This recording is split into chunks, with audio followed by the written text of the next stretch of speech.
We continue our coverage remembering the family and political life of Prime Minister Brian Mulroney. And with us this morning is someone who would have seen both of those facets in action. David McLaughlin served as Chief of Staff to Mulroney in 1993. He's now President and CEO of the Institute on Governance. Welcome to your morning. Morning. Thank you, Anne-Marie. How do you remember your time working with Brian Mulroney as a member of his staff?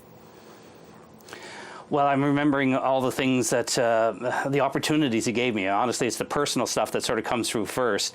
It's I did a lot of foreign travel with Mr. Mulroney as his sort of senior political staffer. In fact, I did all the political travel for a year and a half around the world. And this opportunity that he gave me to meet world leaders and be at that, even on the margins of these extraordinary meetings representing Canada. So I remember all of that because of the family kind of atmosphere that we had when we traveled. But I also remember the big consequential issues that we worked on, and just it was a tough period. We were, the recession was in full swing. We had tried to get the Charlottetown Accord through for constitutional change, and that had failed. So these were very difficult times. Plus, we also knew he was coming to the end, likely, of his tenure and his term as Prime Minister. So a lot of things happening. It was a consequential period, and wouldn't traded it for anything. But it was both hard and exhilarating at the same time. I want to talk more about the exhilarating side. He was revered for his skill as an orator. In one of his books, he's described as the silver-tongued orator from university days. He had this ability to make friends with his counterparts. He always demonstrated this ease, like he was able to harness the power of his charisma, whether he was talking with the royals or world leaders. What was that like to see that up close and personal? Is there an example that stands out to you? It was exactly what you said. It was like that all the time. He was the same in private settings as well. He had a gravitas. He had a aura around him. He loved to share stories. He was a great raconteur on things. And look, he was very earthy. Like he could be very direct about things that he liked and didn't like. There were so many kinds of things. Stories in the. Time in the White House and when we were at the Rio Earth Summit in '92, where Canada was seen as this big leader, as it was then, on climate change and environment, and he was being mobbed by people like delegates there, and that we were signing the biodiversity agreement, and his pen didn't work, and so I was a political staffer. So what do? You better have pens on side to sign the agreement, and so I had a pen.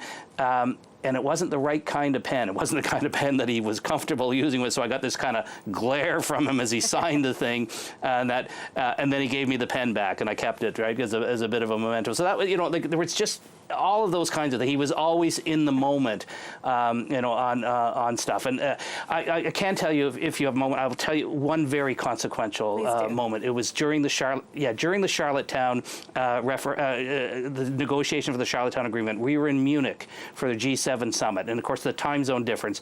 Overnight, we had found out that Constitutional Affairs Minister Joe Clark had actually signed what was called the Pearson Accord with all of the premiers except for Quebec. And Mr. Mulroney had been working all the back channels all the time to keep Premier Bourassa engaged and on side and au courant with what was happening. And this was out of the blue. We had not expected that. And with the time zone and the communications differences, we didn't know.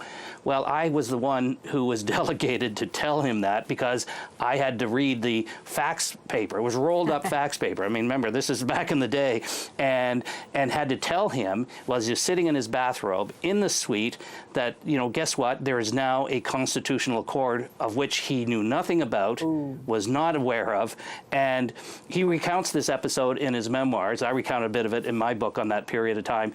It was let's just say, an earthy moment.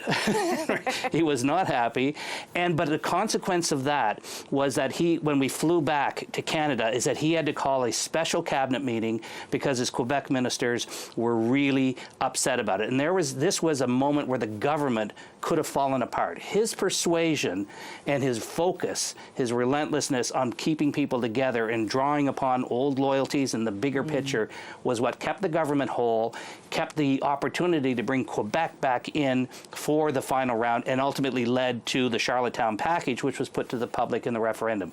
Nobody would have seen that kind of, step by step leading to that. But that was him. He was so focused on doing the big thing and the right thing, and he would, he just stayed on it. A master persuader, which is not the way today. Like, he's not a soundbite politician. No. He was a persuasion politician, which, as you know, is radically different. That is what is coming to light today, is all the behind-the-scenes stories, which I find so fascinating. Really quickly, David, you watched him for a long time. Yeah. You've gone on to have a long career in public policy. What's a lesson that you've taken with you that you learned directly from him? Work across the aisle as best you can. As much as you believe in what you believe in politics, while you're there to do something and believe in a public policy objective, you really can't get it done unless you can bring people along with you. So I've done a lot of work on climate change, believe the importance of doing it, but if you can't bring Canadians along on the importance of, say, a big issue like that, then you're not going to have the kinds of outcomes. So that's a big lesson, and I think for me personally and how I've done things, I think it's a lesson for the country that we could well remember in these very consequential days of the issues that are facing us now. Especially at a time when we're seeing more and more polarization. Interesting lesson to remember. David, absolutely. We have to end our conversation, but I've enjoyed it very much. Thanks for joining us today. Thank you. Thank you, Anne-Marie. Pleasure. Hey, thanks for watching. If you liked this, be sure to subscribe here, or you can check out more Your Morning videos right here.